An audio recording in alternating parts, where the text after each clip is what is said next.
अस्सलाम वालेकुम नाज़रीन, मुबाहिसा में आप सभी का खैर मकदम है। मैं हूं आपका मेज़बान सैयद बाकर। आज के इस प्रोग्राम में हम ये जानेंगे और ये देखना चाहेंगे कि हमारे मुल्क की पार्लियामेंट में जो कुछ चल रहा है वो क्या चल रहा है।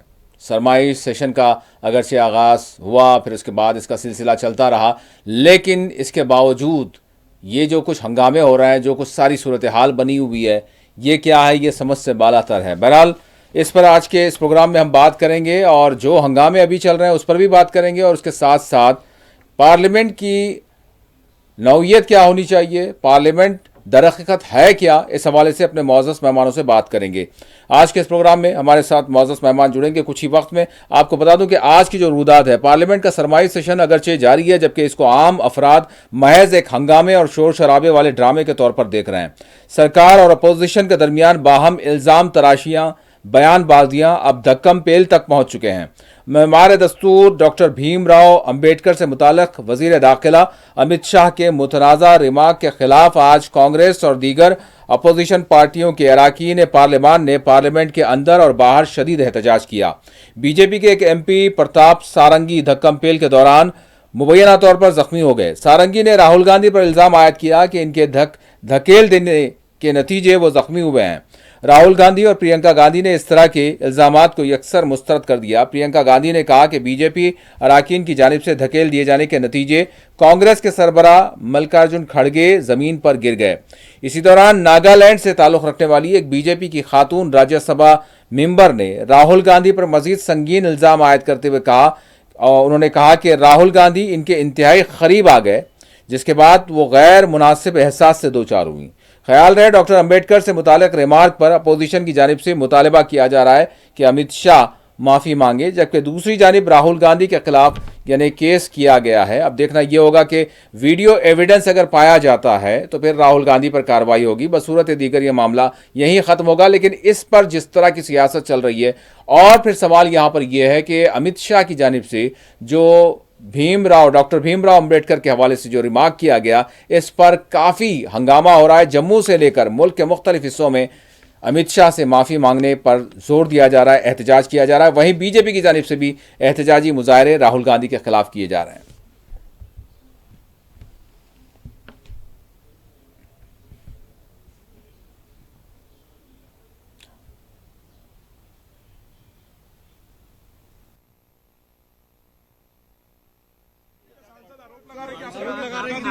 नहीं, देखिए, मैं पता नहीं, आपके शांत हो जाए, आपके कैमरा में होगा। ये पार्लियामेंट की एंट्रेंस है, इसमें मैं अंदर जाने की कोशिश कर रहा था, तो बीजेपी के MP जो थे वो मुझे ऐसे रोकने की कोशिश कर रहे थे, धकेल रहे थे और मुझे धमका रहे थे, तो वो हुआ है बस।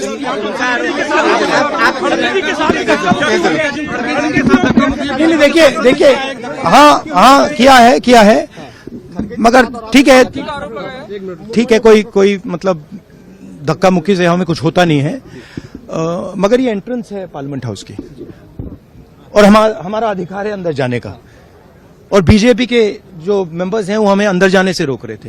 सेंट्रल इशू है जो आप लोग मांग कर रहे हैं अमित शाह के रेजिग्नेशन। नहीं, सेंट्रल इशू है कि ये कॉन्स्टिट्यूशन पर आक्रमण कर रहे हैं और जो अंबेडकर जी की मेमोरी है उसका अपमान कर रहे हैं। बीजेपी सर आप लोगों से माफी की मांग कर रही है, कह रही है कांग्रेस माफी मांगे। मैम आपके साथ धक्का मुक्की हुई है? मैम प्रियंका जी आपके साथ क्या कहेंगे जो कुछ देखने को आया? मैम, राहुल जी के खिलाफ कंप्लेंट राहुल जी BR अम्बेडकर जी की फोटो लेकर शांतिपूर्वक जय भीम के नारे को बोलते हुए संसद में जा रहे थे।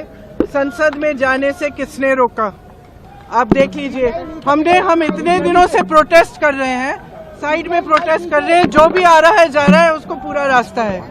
इन्होंने कुछ एकदम शांतिपूर्वक प्रोटेस्ट हुए, कितने दिनों से चल रहे हैं, रोज 10:30 से 11।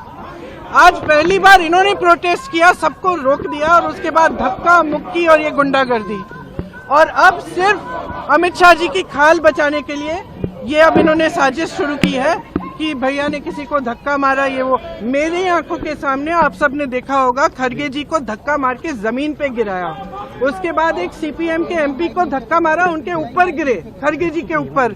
मैंने सोचा टांग टूट गई होगी, कुछ हुआ होगा, क्योंकि उनके चेहरे से दिख रहा था कि उनको चोट लगी। फिर हमने कहीं से कुर्सी ढूंढ के हम लाए उनके लिए। अब आप खुद ही देख रहे हैं, यहाँ पे रोज खड़े हैं, हम रोज प्रदर्शन कर रहे हैं 10:30 से 11, आज तक कुछ नहीं हुआ है। ये सब साजिश है। इनसे हमने पूछा, ये जो हमें रोक रहे थे, हिम्मत है तुम्हारे में? अगर अंबेडकर जी को चाहते हो जय भीम बोलो। जय भीम का नारा क्यों नहीं निकल सकता इनके मुंह से?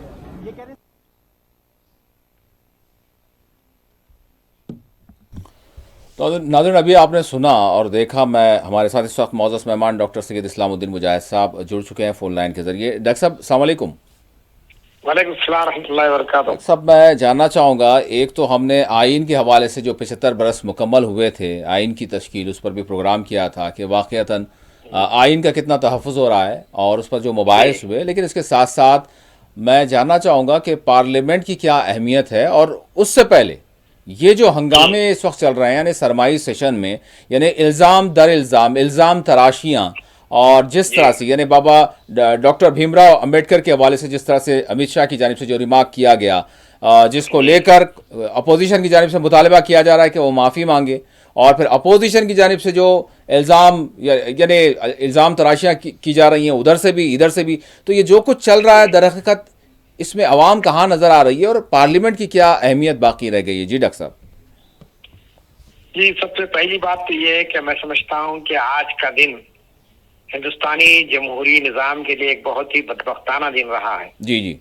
क्योंकि पार्लियामेंट जिसका एक बड़ा मुकाम है, जिसका एक बड़ा विखार है जी, और एक अवामी ऐवान है वो, और वहाँ पर जिस किस्म के वाक़यात हम देखे हैं टीवी पर, और जिसमें कौन कितना जिम्मेदार है वो तो तहकीकात के जरिए जाहिर होगा।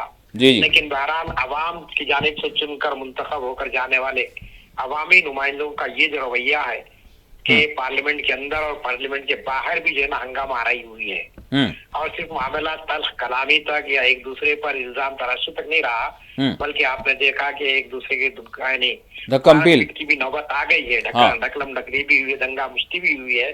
तो जो काम जो है तो हम समझते हैं कि मोहल्ले की गली और कूचों में होना चाहिए था, वो काम आज पार्लियामेंट के अंदर हो रहा है।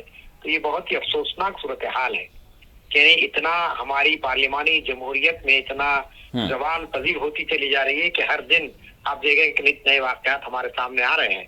तो बहरहाल आज का जो वाकया हुआ इसकी तो बहरहाल हमको मजम्मत करनी चाहिए और खुद हमारे अवामी नुमाइंदों को सोचना चाहिए कि भाई पार्लियामेंट जो है ना एक बहस का एक प्लेटफॉर्म है, वहां पर आप बात को रख सकते हैं अपने अंदाज में।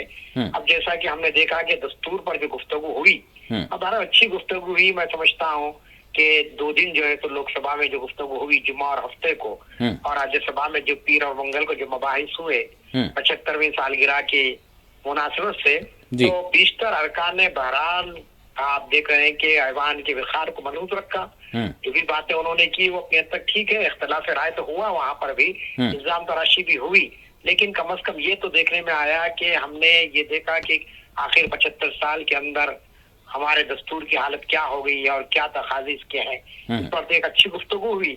लेकिन मामला जो पलट गया, आपने देखा कि मंगल को गैर जरूरी के हमारे जिम्मेदार वजीर है, वजीर दाखिला अमित शाह साहब, और अमित शाह साहब ने किसी एक आम आदमी नहीं, एक आम सियासतदान नहीं, बल्कि जो दस्तूर के बानी हैं उन पर उन्होंने रास्त हमला कर दिया और कह दिया कि भाई अब जो लोग जो है ना अम्बेडकर अम्बेडकर अम्बेडकर ग्रंथ लगाए हुए हैं, तो वह तौहीन आमेज जुमला है अम्बेडकर के ताल्लुक से ये जी। और लाजमी चीज है, इससे सारे हिंदुस्तानियों को जो है ना एक तकलीफ हुई कि एक ऐसा शख्स जिसने इस मुल्क को एक दस्तूर दिया है, एक आइन दिया है, और फिर वो जो है ना सिर्फ दस्तूर के बानी नहीं है, बल्कि आप जानते हैं कि इस मुल्क में बहुत बड़ा तबका ऐसा है जो उनको एक भगवान के रूप में उनकी पूजा करता है, चाहे वो दलित हो, चाहे आदिवासी हो या दूसरे लोग हैं। तो हमारे वजीर दाखिला का ये कह देना कि अपोजिशन के पार्टियां अम्बेडकर अम्बेडकर जो है ना करते अपना उसका जाप जला रहे हैं, और आगे उन्होंने ये भी कहा कि भाई इतना तो खुदा को भगवान को याद करना चाहिए था।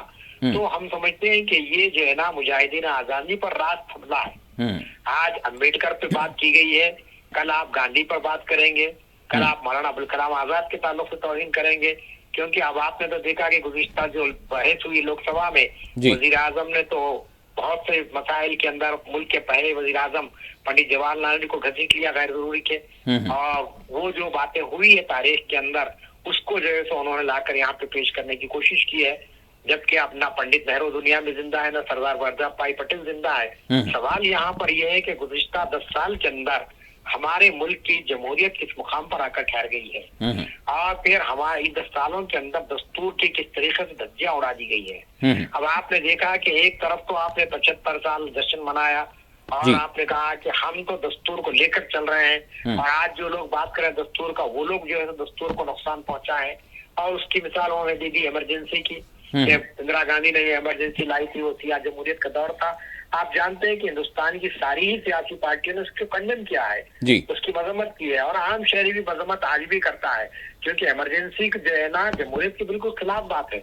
लेकिन आज जो कुछ सूरत हाल मुल्क के अंदर है वो जमहूरियत से ज्यादा खतरनाक है, यानी उससे इमरजेंसी से ज्यादा खतरनाक सूरत हाल आपने बना दी है।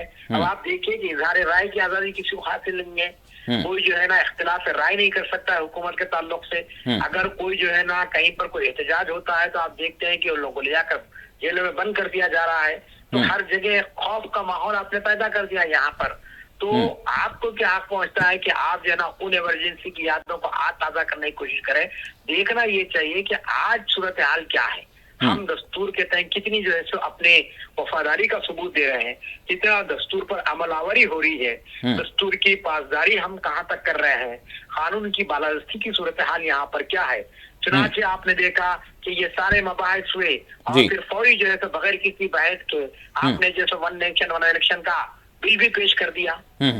तो अब अगर आप ये कहते हैं कि साहब दस्तूर है और पार्लियामेंट के अंदर बहस होगी और उसके बाद कानून बनेगा, तो one nation one election theory पर फिर आप क्यों अमल पैरा हो रहे हैं। और फिर उस पर भी एक हंगामा आराई हुई और उस हंगामा आराई के नतीजे में आप जो है ना उसको फिर आप मुश्तरका पार्लिमानी कमेटी से उसको रुजू कर दिए हैं। लेकिन होगा क्या वहां पर एक बीजेपी के अरकान रहेंगे, उसके सदर, और दूसरे अरकान मेजोरिटी उनकी रहेगी, और उसके बाद आप कानून को लाकर पेश कर देंगे। तो हम ये समझते हैं कि इस वक्त मैं समझता हूँ कि हिंदुस्तानी जमहूरियत के लिए बहुत ही यानी नाजुक दौर से इस वक्त ये मुल्क गुजर रहा है कि जहां पर आप दस्तूर की बात भी कर रहे हैं और दूसरी दस्तूर के बानी पर जो है ना इस किस्म के हमले कर रहे हैं।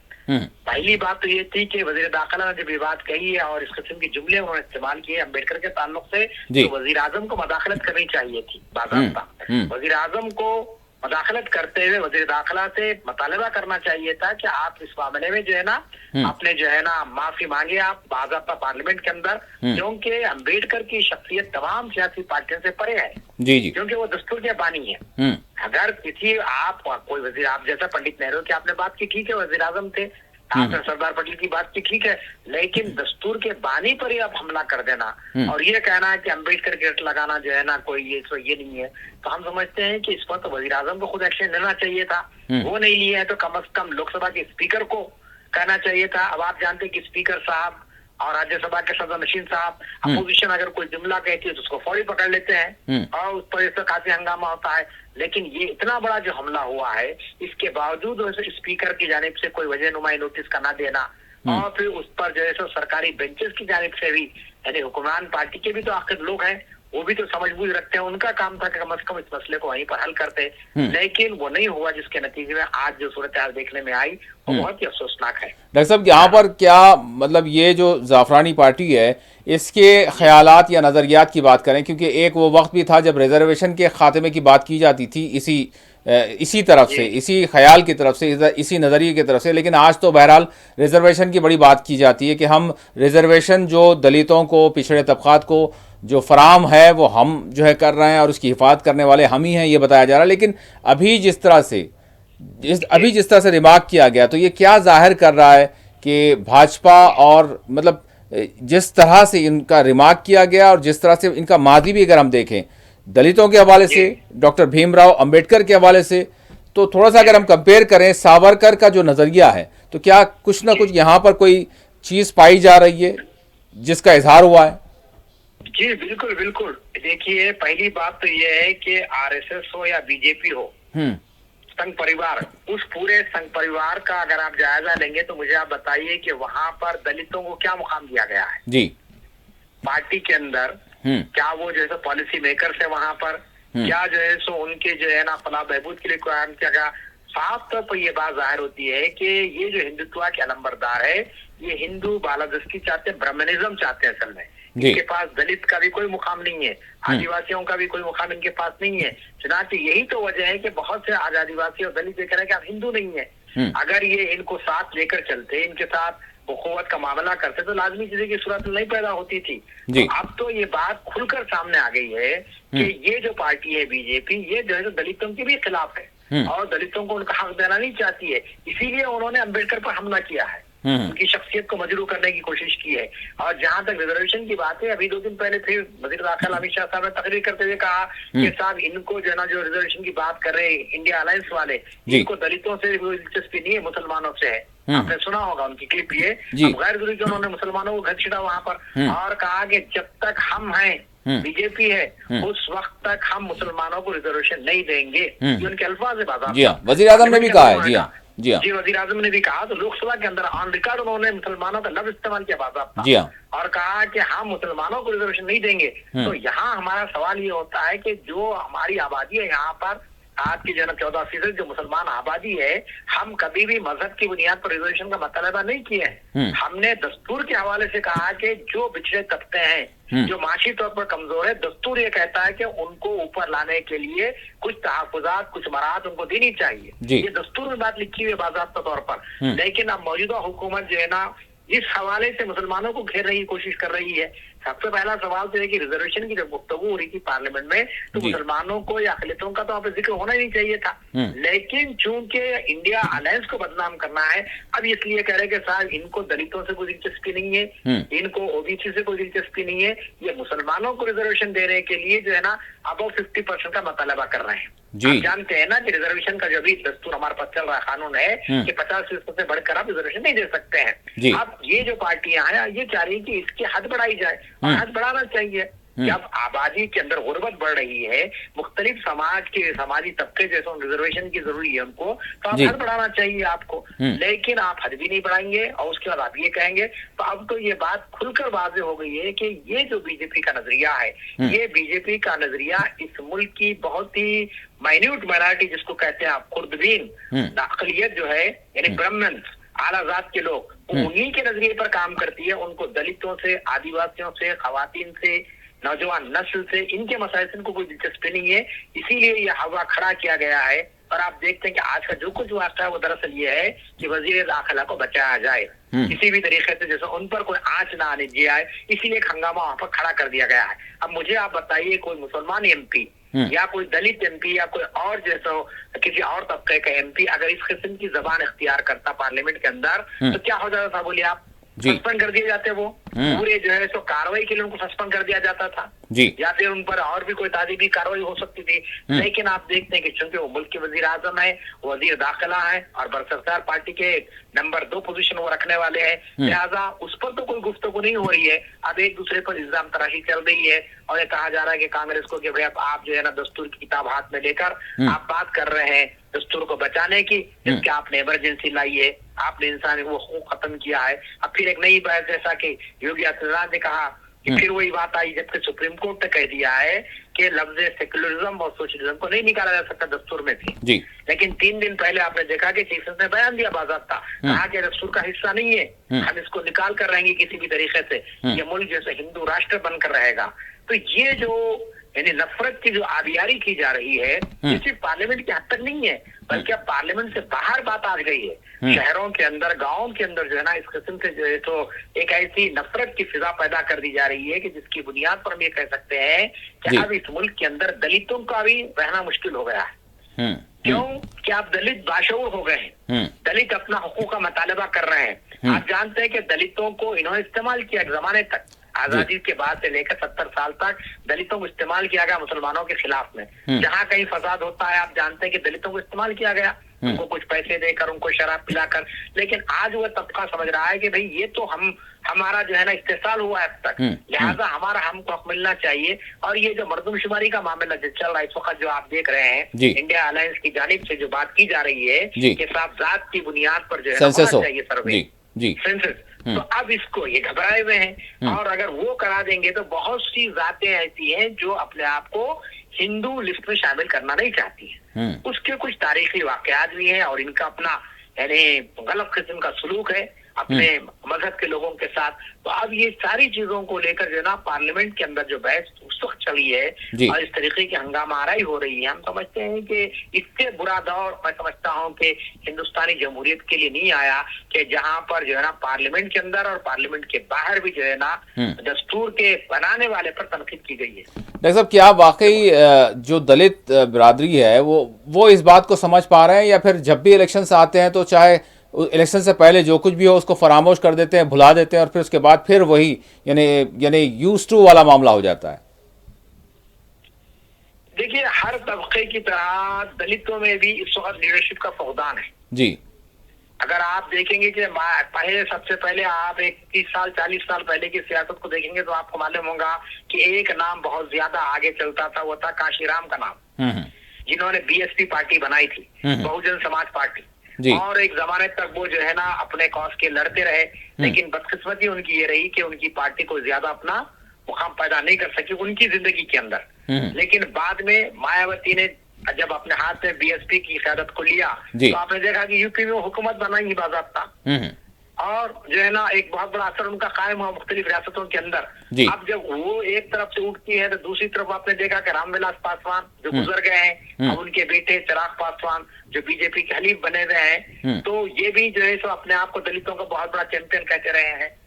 तो असल में जिस तरीके से हमारे पास कोई लीडरशिप का फुकदान है, इसी तरीके से दलित तबके के अंदर भी कोई लीडरशिप नहीं रही उनके पास, और जो भी उनका जो है ना कुछ लालच उनको मिल जाती है तो वो उसके पीछे पड़ जाते हैं। एक जमाने दराज तक, आज बीजेपी उनको इस्तेमाल कर रही है, लेकिन एक तवील अरसे तक कांग्रेस उनको इस्तेमाल किया है। कांग्रेस बाज़ाब्ता जो है सो दलितों को कुछ नुमाइशी ओहदे दे देती थी और उसके बाद पूरे क्या पूरा जो है सो उनका वोट बैंक बन जाता था वो उनका। इस लिहाज से अब एक नई अंगड़ाई जो हो रही है सिर्फ दलितों की हद तक नहीं है, बल्कि समाज के मुख्तलिफ तबकों के अंदर आप देख रहे हैं कि ये जो हिंदुत्व की ताकतें जिस जारहाना अंदाज के साथ आगे बढ़ रही है, इसके खतरे को हर कोई महसूस कर रहा है।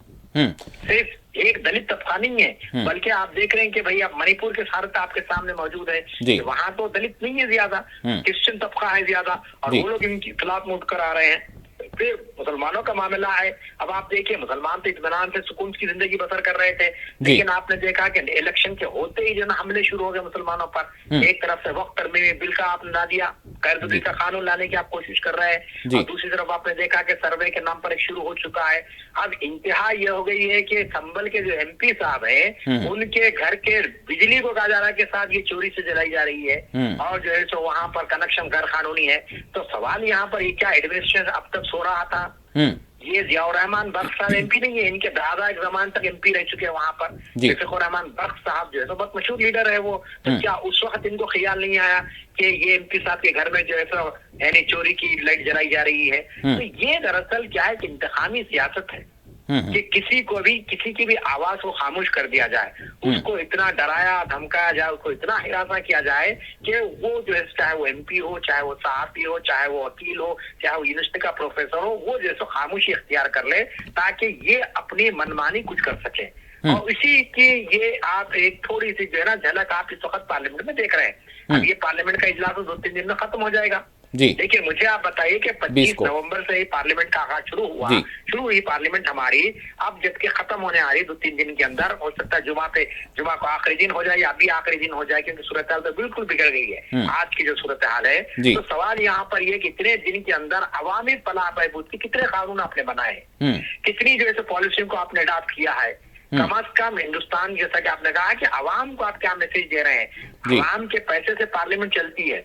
आप जानते हैं कि 1 मिनट पर कितने हजारों रुपये खर्च किए जाते हैं पार्लियामेंट के अंदर इजलास जो होता है ऐवान का। तो यहाँ सवाल ये भी है कि ये जो इजलास होता है इसके अंदर अवामी बहस होनी चाहिए, अवामी मसाइल पर गुफ्तगू होनी चाहिए, अवाम को दरपेश जो है ना जो संगीन हालात से मुल्क गुजरा इस पर गुफ्तगू होनी चाहिए। इस पर तो कोई गुफ्तगू नहीं हुई। शुरू के 2-3 दिन तो आपने देखा कि हंगामा आराई में गुजर गए, फिर उसके बाद दस्तूर की सालगिरह की बात आई तो फिर भी मैं समझता हूँ उसमें इत्मीनान था। इल्जामात तो हुए एक दूसरे पर, तनकीदें भी हुई, लेकिन शेर शायरी का भी माहौल चला उसके अंदर। आपने देखा कि पाकिस्तान के और हिंदुस्तान के शोरा की भी बड़ी गूंज हुई दस्तूर के हवाले से, खासतौर पर पाकिस्तान के हबीब जालिब के अशार पढ़े गए वहां पर। इसी तरीके से अहमद फराज की शायरी की भी गूंज वहां पर हुई, तो एक अच्छा माहौल बना था। लेकिन अमित शाह ने इस माहौल को बिगाड़ दिया कि उन्होंने जो अंबेडकर पर रास्त हमला किया, हम समझते हैं कि ये जो है ना कोई यानी सही बात नहीं थी उनकी, क्योंकि गुफ्तगू हो रही थी पार्लियामेंट के अंदर, एक पार्लियामेंट में इत्मीनान खर्च चल रही थी, लेकिन उन्होंने हंगामा खड़ा किया। अब उस हंगामे के पस पर्दा क्या उनके अपने मकासद हैं वो हम तो नहीं जान सकते हैं, क्योंकि 2 दिन के बाद पार्लियामेंट खत्म हो जाएगी। वैसे डॉक्टर इस्लामुद्दीन मुजाहिद साहब जो ख़ुद एक क़ानूनदा हैं वो भी हमारे साथ फ़ोन लाइन पर इस वक्त मौजूद हैं। एक और मौजूद मेहमान एडवोकेट संतोष कुमार यादव साहब भी पटना से हमारे साथ इस वक्त जुड़ चुके हैं। हम बात कर रहे हैं पार्लियामेंट के हवाले से, पार्लियामेंट की अहमियत के हवाले से, और उसके साथ साथ जो आज जिस तरह से यानी डॉक्टर भीमराव अंबेडकर साहब के हवाले से जिस तरह से अमित शाह की जानिब से जो रिमार्क हुआ है, तो इसको लेकर जो यानी हम कहेंगे कि एहतजाज हुआ, और वो एहतजाज हम न सिर्फ पार्लियामेंट में हमने देखा, पार्लियामेंट के अहाते में देखा, बल्कि जम्मू से लेकर मुल्क के मुख्तलिफ हिस्सों में हम देख रहे हैं कि एहतजाज हो रहा है। तो वाकई पार्लियामेंट में क्या चल रहा है और ये क्या सूरत हाल हो गई है कि वो जिन्होंने हमको, जिस तरह से डॉक्टर इस्लामुद्दीन मुजाहिद साहब ने कहा कि दस्तूर हमको दिया, हम उनका भी जो पास और लिहाज, जो उनका सम्मान होना चाहिए, क्या हम अपनी सियासत के लिए उनको भी दरमियान में ला रहे हैं? इस पर हम बात कर रहे हैं कि क्या कुछ चल रहा है विंटर सेशन में भी। तो मैं दोनों मौजूद मेहमानों का इस्तकबाल करूंगा और जानना चाहूँगा, डॉक्टर साहब आप अपनी बात कर लें, फिर मैं संतोष कुमार साहब की तरफ जाऊँगा। जी डॉक्टर साहब। जी मैं बस 1-2 मिनट में अपनी बात कंप्लीट करूंगा, फिर आप संतोष कुमार साहब से तफसीली बात कीजिए। जी कि देखिए, जैसा कि आपने कहा कि एक आम सियासतदान पर अगर कोई बात की जाती तो एक अलग बात थी, जी जी, लेकिन एक मुजाहिद आजादी, दस्तूर के बनाने वाले और दस्तूर के बानी, और फिर उसके बाद वो मुल्क के वजीर कानून रहे जी आजादी के बाद, तो आप जानते हैं कि अम्बेडकर की शख्सियत जो है बहुत ही गैर मामूली शख्सियत है, और उन पर इस तरीके से जो है ना सियासतदानों की उंगली उठाना और उसकी शख्सियत को मजरूह करना है बहुत ही काबिल मजम्मत बात है। आप इल्जाम तराशी की बात करें, लेकिन दावरे कायम ये कि दोनों पार्टियां एक दूसरे के खिलाफ में FIR भी दर्ज करा चुकी है। जी जी, मामला पार्लियामेंट से पुलिस स्टेशन में चले गया है। हाँ, पुलिस स्टेशन का मामला पार्लियामेंट में आना चाहिए था। जी हाँ। अफसोस की बात यह है कि कानून के बनाने वाले तो कानून शिकनी कर रहे हैं, और दोनों पार्टियां, राहुल गांधी की तरफ से भी कांग्रेस के लोगों ने जो कि जाकर वहां पर FIR कही, पहले बीजेपी के लोग वहां पर गए। तो भाई अजीब और गरीब बात यह है कि ये जो कहा गया है कि भाई राहुल गांधी ने हमला किया, जबकि जो MP जख्मी हुए बीजेपी के, उनका ये कहना है बाज़ाब्ता कि मैं खड़ा हुआ था सीढ़ियों पर और मैं गिरा, मेरे पीछे लोग आए। तो राजनीति में एक धक्कम पेल जब होती है तो एक दूसरे पे होता हो। तो ये जो सूरत हाल पैदा हुई है कि अब मामला जो है ना सिर्फ ये नहीं है कि सब जज्बात पे आकर आपने कुछ कह दिया है और उसके बाद हाउस को जो कंट्रोल में आ गया, हाउस और दोनों जो है आपके सदर नशीन जो है तो उसको कंट्रोल में कर लिए, ऐसी बात भी नहीं हो रही है, बल्कि अब मामला कानूनी जंग से इख्तियार कर लिया है। जब FIR का दर्ज कराने के माने ये होती है अब आप पुलिस कार्रवाई होगी वो। अब ये जब पुलिस कार्रवाई पुलिस स्टेशन में जाकर हमारे MP एक दूसरे के खिलाफ दरखास्त करेंगे, तो आप बताइए कि इसका असर पूरे मुल्क की सियासत पर कितना पड़ता है।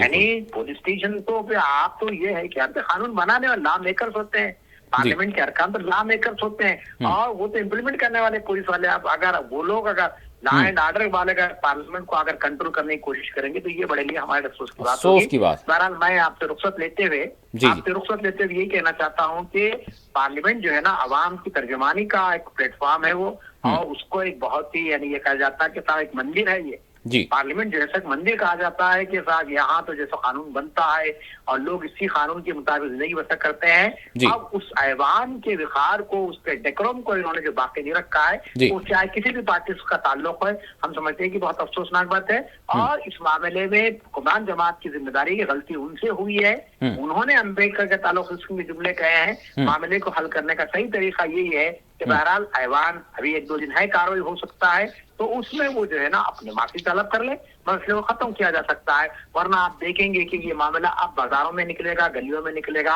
क्योंकि अम्बेडकर के चाहने वाले पूरे हिंदुस्तान में मौजूद है और इससे एक नया सियासी भूचाल पैदा हो सकता है। शुक्रिया, बहुत शुक्रिया डॉक्टर साहब, आपने वक्त दिया।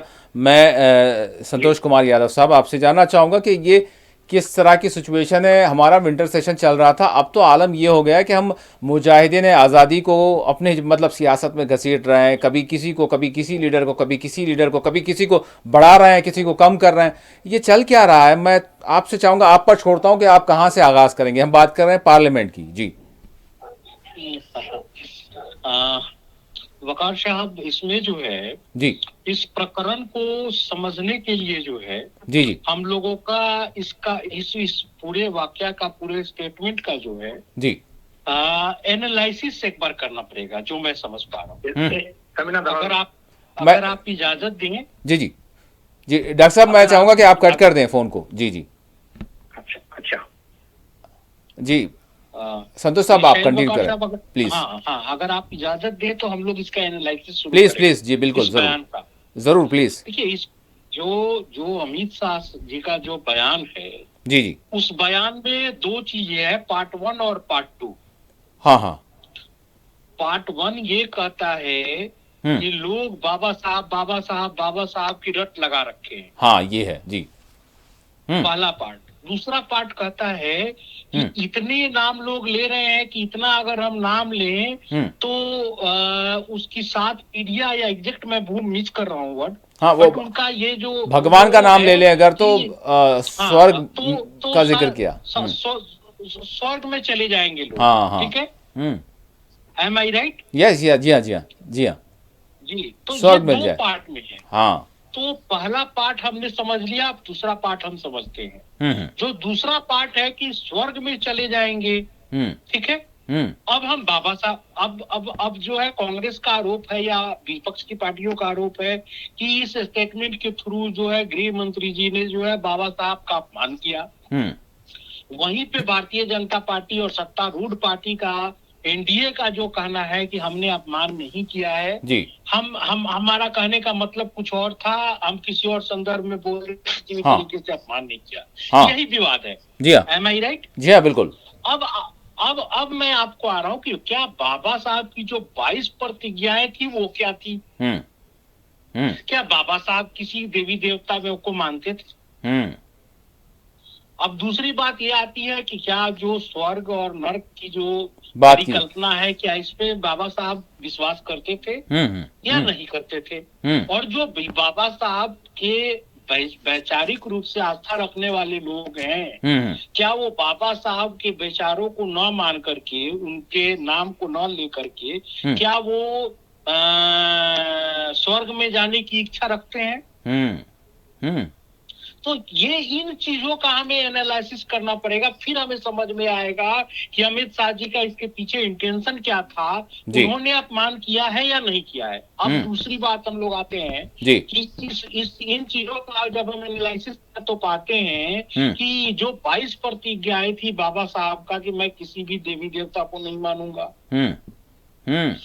हिंदू मैं मूर्ति पूजा नहीं करूंगा जी, जो कर्म कांड है उसमें मैं बिलीव नहीं करूंगा। तो इस तरीके से उनकी जो 22 प्रतिज्ञाएं थी, वो जो अमित शाह जी का जो बयान का जो दूसरा पार्ट है उससे बिल्कुल कंट्रेरी है। हाँ, उनकी विचारधारा बिल्कुल। तो अब जब उनकी जो विचारधारा बिल्कुल अगर कंट्रेरी है तो कोई व्यक्ति यह कैसे कह सकता है कि मैं उन्हीं के विचारधारा का मानने वाला व्यक्ति हूँ? मेरा इंटेंशन उनको नीचा दिखाने का नहीं था, उनको मैं खुद पसंद करता हूँ, उनका अनुयायी हूँ। ये दोनों ही चीजें कंट्राडिक्टरी लगती है, पहली बात। अब दूसरी बात पर हम लोग आते हैं कि अगर कोई व्यक्ति इस तरह का स्टेटमेंट आता है तो उसके एक स्टेटमेंट से और एक कंटेंट से हम नहीं समझ सकते। हाँ, उसके लिए हमें उसका पहले का बयान, पहले के सारे एक्ट, उस सब का हमें देखना पड़ेगा, जो सीक्वेंस है जी। अब अगर हम अमित शाह जी के पहले के बयान देखते हैं तो एक बयान उनका, एक समय का एक बयान मुझे सुनने को मिल रहा था कि उनका बयान है कि ST/SC का जो रिजर्वेशन है ये गैर कानूनी है, हम सत्ता में आएंगे तो इसे खत्म करेंगे। ये जो है किसी सभा में उन्होंने बोला है, साउथ इंडिया की किसी सभा में बोला है, एग्जैक्ट मैं नहीं बता पाऊंगा कि किस स्टेट की सभा में बोला था उन्होंने। दूसरी बात कि जिस संगठन से वो आते हैं, राष्ट्रीय स्वयंसेवक संघ जी, उसकी विचारधारा क्या रही है? क्या वो बाबा साहब को अपना बाबा साहब का उस संगठन का वो जो संगठन है क्या बाबा साहब का अनुयायी रहा है? भारतीय जनता पार्टी की ओरिजिन क्या है? उससे पहले वो जो संघ थी जी, संघ का ही एक वो रूप है भारतीय जनता पार्टी, उसकी विचारधारा क्या रही है और बाबा साहब की विचारधारा क्या रही है, तो दोनों को हम पाते हैं कि बिल्कुल दोनों एक दूसरे के विरोधी हैं।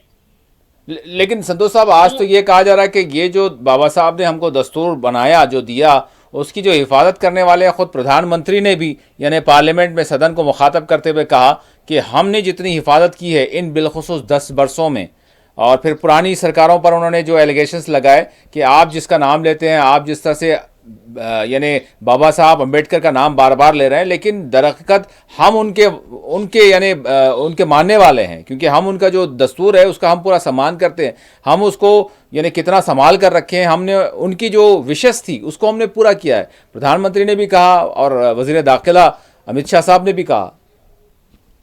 वो इस जी सॉरी, मैं आपको बीच में इंटरप्ट कर नहीं, प्लीज जी जी। बट मैं आपको बताना चाहूंगा कि प्रधानमंत्री जी ने जो भाषण दिया और जो बातें कही, प्रधानमंत्री जी तथाकथित रूप से बहुत अच्छे वक्ता हैं। अच्छा, वो ये बातें कहेंगे और दावा करेंगे। अब हम जिस तरीके से अमित शाह जी के बयान को हम लोगों ने एनालिसिस किया, वैसे ही प्रधानमंत्री जी के बयान को जरा सा हम लोग एनालिसिस कर लेते हैं। प्रधानमंत्री जी का बयान और संविधान हमारा कहता है कि जो भी सरकार होगी साइंस और टेक्नोलॉजी को बढ़ावा देगी। हाँ, I am right? Yes, exactly जी। और सरकार जो है और सरकार में बैठे लोग जो हैं, प्रधानमंत्री जी के पार्टी के लोग जो हैं, मस्जिद के नीचे मंदिर ढूंढ रहे हैं। गाय के गोबर को अमृत बता रहे हैं, गाय की जो मूत्र है उसको दवा बता रहे हैं। तो साइंस और टेक्नोलॉजी का बढ़ावा देना, क्या इसको माना जा सकता है? पहली बात। दूसरी बात कि जो 10% आरक्षण जो संविधान में जो बाबा साहब का संविधान था, जो बाबा साहब का विचार था जी, उसमें जो है किसी भी व्यक्ति को आरक्षण की जो व्यवस्था थी जी, वो शैक्षणिक पिछड़ेपन और सामाजिक पिछड़ेपन के आधार पर थी। ठीक है जी। लेकिन जो है अर्थ का मामला नहीं था। अर्थ का मामला कहने का मतलब ये है कि जैसे कोई व्यक्ति आज हो सकता है कि गरीब हो, लेकिन अगले 6 महीने में हो सकता है कि अमीरी की लिस्ट में आ जाएगा। हाँ। पहली बात जी। दूसरी बात ये आर्थिक मामला, जैसे एक बार जो है कहीं बात चल रही थी, लोगों ने ये कहा कि जाट बिरादरी जो है बहुत पैसी वाली कौम है, उसे रिजर्वेशन नहीं मिलना चाहिए। जी, मैं भी उस डिबेट में शामिल था। तो मैंने कहा कि मैं आप लोगों की बातों से बिल्कुल सहमत हूँ कि जाट बिरादरी जो है बहुत पैसे वाली कौम है। मुझे एक बात बताइए कि जाट बिरादरी कलेक्ट करके आपस में कितने पैसे दे देगी तो उसे सुप्रीम कोर्ट का एक जज मिल जाएगा? हाँ जी। मैंने उनसे दूसरा सवाल किया कि जाट बिरादरी कलेक्ट करके कितनी पैसे इकट्ठा कर ले और आपको दे दे या भारत सरकार को दे दे, उसे एक राष्ट्रपति मिल जाएगा उसके कम्युनिटी का। हाँ। मैंने तीसरा सवाल किया कि कितना पैसा वो दे दे कि चीफ जस्टिस उसे मिल जाएगा। तो लोगों का जवाब यह था कि नहीं, ये चीजें पैसे से नहीं मिलती है। हाँ जी। हाँ, तो जब चीजें जो पैसे से नहीं मिलती है तो उसको in terms of money decide भी नहीं किया जा सकता। तो आर्थिक पिछड़ेपन जो है, सबसे पहले आरक्षण जो है जो बाबा साहब के संविधान में व्यवस्था थी, वो शैक्षिक पिछड़ेपन और सामाजिक पिछड़ेपन पे थी। हाँ, तो बड़ी पॉइंट की बात। अर्थ के आधार पर करके क्या संविधान का गला नहीं घोटा गया? तो वकील साहब, आप यहाँ पर बोल रहे हैं कि अभी उनको वो इंसाफ नहीं मिला, यानी ये आर्थिक बात तो हो रही है, लेकिन वो जो असल जो यानी कि बाबा साहब अम्बेडकर का जो ख्वाब था, या फिर जो जिस तरह से संविधान यानी ये कानून में रखा गया, आइन में रखा गया, वो चीज़ अब भी नहीं मिल रही है। जी नहीं, मेरे कहने का मतलब यह है कि जो प्रधानमंत्री जी कह रहे हैं कि हमने बाबा साहब के सपने को पूरा किया। हाँ। मैं ये कह रहा हूँ कि आपने बाबा साहब के सपने को पूरा नहीं किया, आपने उनके सपने को चकनाचूर कर दिया। जी। जो संविधान सभा थी उसमें शैक्षणिक पिछड़ेपन और सामाजिक पिछड़ेपन के आधार पर रिजर्वेशन को तय करने से पहले आर्थिक आधार पर भी बहसें हुई थी, लेकिन संविधान सभा ने आर्थिक आधार पे आरक्षण की व्यवस्था को नहीं सुनिश्चित किया था। हाँ, ये बात है जी जी।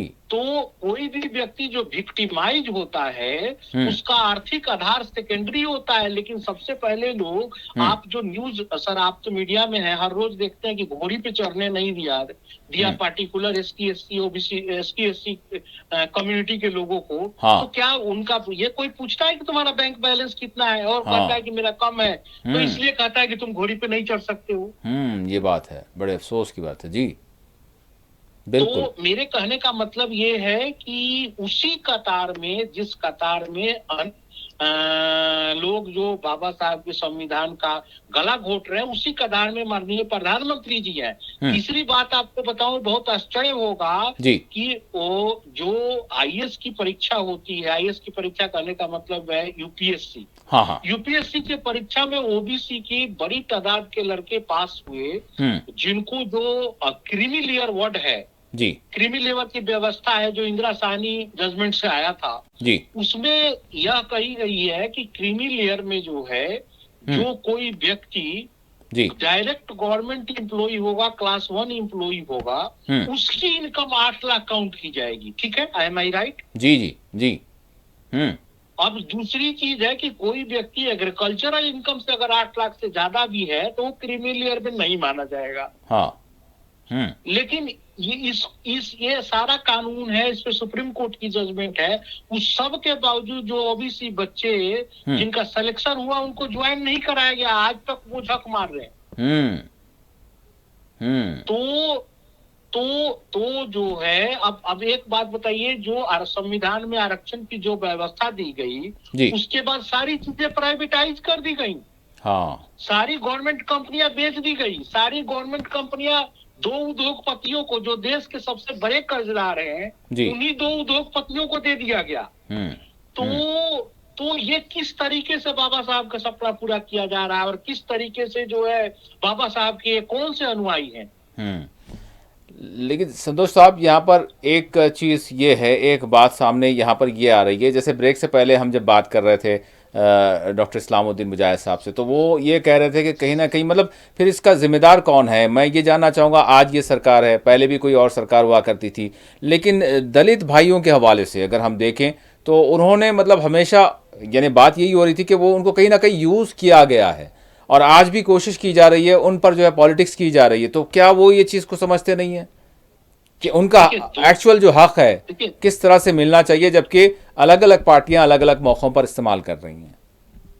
देखिए, दोनों ही पार्टियां जो है मतलब व्यवहारिक रूप में और वैचारिक रूप में बाबा साहब के संविधान को और संविधान को मानने वाली नहीं है जी। उनका सिर्फ राजनीतिक एजेंडे के तहत वो यूज करती हैं। और जहां तक जो आज की घटना है, संसद भवन की जो घटना बताई जा रही है, देखिए भारतीय जनता पार्टी की एक मोडस ऑपरेंडी रही है कि जो मूल मुद्दा है है उससे भटका देना है। जी। और आज की जो घटना संसद भवन के से आ रही है, तो मुझे पास्ट को देखते हुए, मैं आज की घटना से वाकिफ नहीं हूँ, मैं उसका आई विटनेस नहीं हूँ, मेरी व्यक्तिगत नॉलेज में पूरी घटना नहीं है, लेकिन जो पास्ट का अनुभव रहा है, जो राजनीतिक की समझ रही है, जितने मेरी एनालिसिस की वो है, अप्रोच है, उसके आधार पर मुझे लगता है कि भारतीय जनता पार्टी हमेशा मूल मुद्दे से भटकाने की कोशिश करती रही है और उसी का प्रयास मात्र है।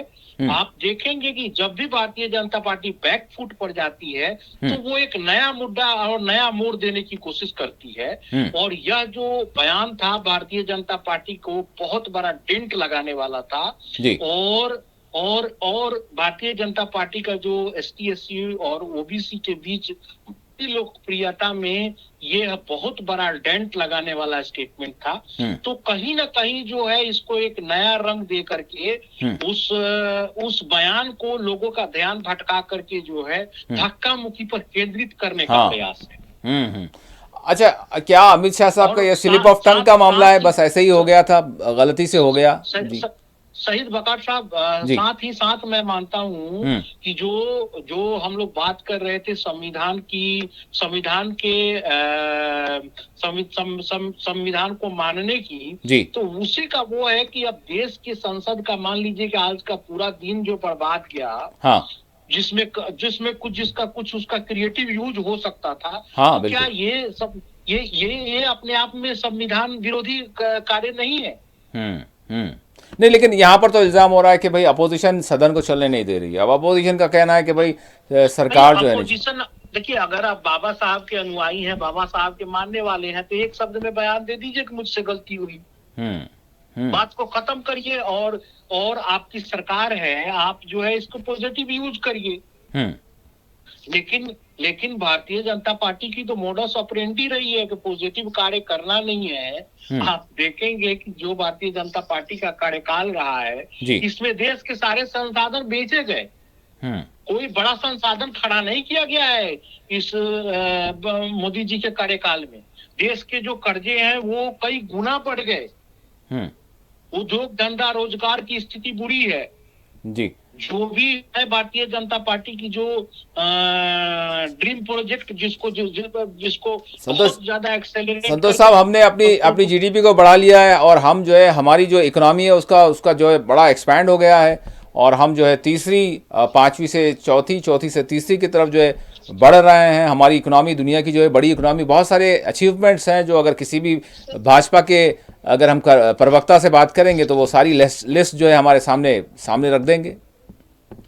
सर, हमारे यहाँ एक कहावत है जी, कर्ज लेके घी पीना। अच्छा। और जो है इसको दूसरे रूप में कहें तो हमारे यहाँ एक कहा जाता है 3 आना का मुर्गी और 9 आना का मसाला। अच्छा। तो वही कुछ स्थिति चरितार्थ हो रही है। आप देखिए कि भारतीय जनता पार्टी के कार्यकाल में कितना गुना हमारा कर्ज बढ़ गया। आरबीआई से इस सरकार ने जबरदस्ती पैसे लिए जो आज तक की किसी भी सरकार ने पैसे नहीं लिए थे।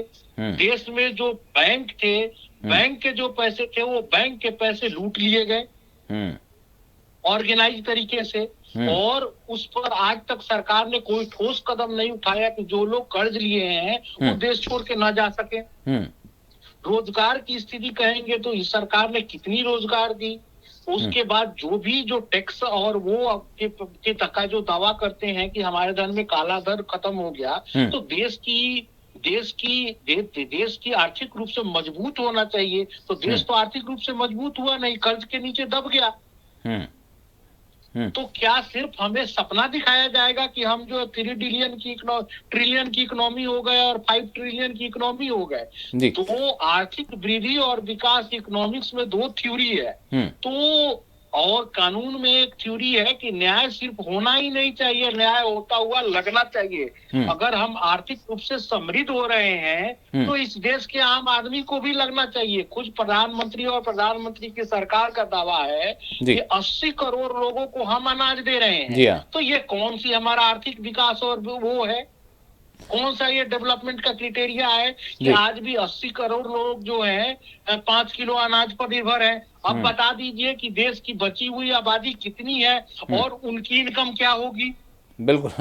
बिल्कुल ये मगर ये वो ऐसे सवाल है जो आप रेस कर रहे हैं। मैं संतोष साहब आखिरी सवाल करूंगा आपसे, हमारे पास 4 मिनट रह गए हैं। वो ये है कि जब भी जिस तरह से आपने कहा हमारे भी दोस्त हैं बहुत सारे, तो हम जब उनसे सवाल करते हैं या फिर यहाँ पर डिबेट भी होती है तो उनसे जब सवाल किया जाता है तो वो धड़ल्ले के साथ ये भी बात बोलते हैं कि ये पिछली सरकारों का जो तर्ज अमल था, जो इनकी पॉलिसीज़ थी, वो ठीक है, जीडीपी के हवाले से देख लें, इकोनॉमी के हवाले से जो आप सवालात रेस कर रहे हैं, लेकिन सबसे बड़ा मुद्दा इस सरकार के पास और इस पार्टी का एजेंडा सबसे बड़ा ये है, ये बताते हैं कि जब तक हम सुरक्षित नहीं होंगे तब तक ये सारी चीज़ें नहीं होंगी। तो ये अपीसमेंट की जो पॉलिसियाँ हुई हैं हम उसको दरकिनार कर रहे हैं और हम सुरक्षित कर रहे हैं बाहर से भी और अंदर से भी। तो उसी को लेकर आप देख रहे हैं जो कुछ यूपी में चल रहा है, जो कुछ हमारे जो एजेंडे नज़र आ रहे हैं और जिस तरह से एक जहन बनाया जा रहा है। अब भले ही उसको कोई भी उसको कम्युनल कह ले, लेकिन वो सुरक्षित करने का मामला चल रहा है, भाजपा वही करे। उसके बाद सारे आपके रोजगार की बात होगी, सारी आप महफूज होंगे तो आपको रोजगार काम में आएगा। पूरे देश को वकार साहब इन लोगों ने बारूद के ढेर पर बैठा दिया।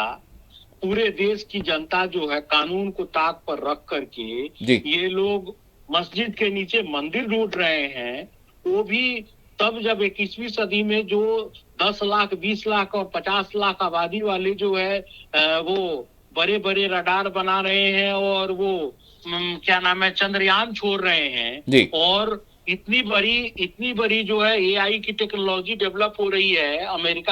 अमेरिका जो है रैकेट जो है एक देश से दूसरे देश में रैकेट से वो करने की तैयारी कर रहा है। इस दौर में हम लोग जी रहे हैं और हमारे यहाँ जो है गोबर में सबसे बड़ी बैक्टीरिया ढूंढी जा रही है, गौ के मूत्र में जो है अमृत ढूंढा जा रहा है। संतोष साहब, वो तो आस्था है ना, आस्था को आप, वो सारा संविधान में मौजूद है आस्था के हवाले से, तो उसको कैसे इनकार कर सकते हैं? नहीं, देखिए आस्था का मतलब जो है ये नहीं है कि हम जो है मंदिर के नीचे मस्जिद के नीचे मंदिर ढूंढे। जब हमारे यहाँ जो 1991 में जो वार्षिक एक्ट पास हो गई कि आज के बाद इस तरह की कोई भी वो नहीं होगी, लेकिन हम फिर उस वहीं पर उलझे हुए हैं। भाई आप आस्था के नाम पर है तो आप 5000 मंदिर बना दीजिए, क्या दिक्कत है? कोई दिक्कत नहीं है। लेकिन अगर हम सारी चीजें बेसिक चीजों को छोड़ दें और अपने ही देश में हिंदू और मुस्लिम करें और मंदिर में मस्जिद ढूंढे, मस्जिद में मंदिर ढूंढे और हम अपने लोगों को ही बारूद के ढेर पर बैठा दें और हम कहें कि हम मजबूत बना रहे हैं, ये तो बातें गलत से नहीं उतरती है वकार साहब। ठीक है। बहरहाल आपसे जो है गुफ्तगू का सिलसिला हम ज़रूर जारी रखेंगे। जिस तरह से आपने पॉइंट्स रेज किए हैं तो इस हवाले से कुछ जो है आर्ग्यूमेंट्स भी होते हैं और बहरहाल क्योंकि भाजपा के कोई प्रवक्ता नहीं है तो उनकी जानिब से जो सवालात खड़े किए जाते हैं वो मैंने आपके सामने रखे और अगले आइंदा प्रोग्राम में भी ज़रूर रखेंगे। बहुत बहुत शुक्रिया आपने जो है वक्त दिया संतोष साहब, थैंक यू वेरी मच। जी शुक्रिया वकार साहब, शुक्रिया। नाज़रीन, तो बहरहाल सूरत हाल कुछ इस तरह की है। संतोष साहब को भी आपने सुना, डॉक्टर इस्लामुद्दीन मुजाहिद साहब को भी आपने सुना। जिस तरह की सूरत हाल, जिस तरह की रूदात इस वक्त हम अपने मुल्क में देख रहे हैं, पार्लियामेंट की हम बात कर रहे थे। पार्लियामेंट जो सारे मुल्क का जो है हम कहेंगे कि मुस्तकबिल को तय करने वाले हैं, आइन को बनाने वाले हैं, लेकिन वहाँ की नौबत ये हो गई है कि वहाँ के लोग जो यानी कानून साज हैं वो पुलिस स्टेशन पहुँच गए हैं। यानी पुलिस स्टेशन अब उनका जो है यानी फैसला करेगा कहाँ आकर हम जो है रुक गए हैं और किस तरह के हम दावे कर रहे हैं। बहरहाल मौजूद मेहमानों को आपने सुना और यहाँ पर चिंतन मंथन की ज़रूरत है, यहाँ फ़िक्रमंदी की ज़रूरत है कि देश में इस वक्त चल क्या रहा है। विंटर सेशन जो कितना इम्पॉर्टेंट होता है, करोड़ों रुपए तमाम शहरियों के, तमाम बाशिंदों के, आपके और हमारे यानी खर्च होते हैं जब कहीं जाकर एक दिन का जो है सेशन होता है और वो सेशन किस तरह से ख़राब हो रहा है, किस तरह से जो है टाइम हम कहेंगे कि पास हो रहा है बल्कि बर्बाद हो रहा है और पैसा भी। तो अब देखना यही होगा कि वो जो अंधभक्त बने हुए हैं वो थोड़ा सा अपनी आंखों को खोलें और सूरत हाल को देखें और समझें ये जिस तरह का माहौल बनाया जा रहा है। इसी के साथ खुसूसी प्रोग्राम मुबाहिसा अपने अख्तिताम को पहुंचता है। अल्लाह।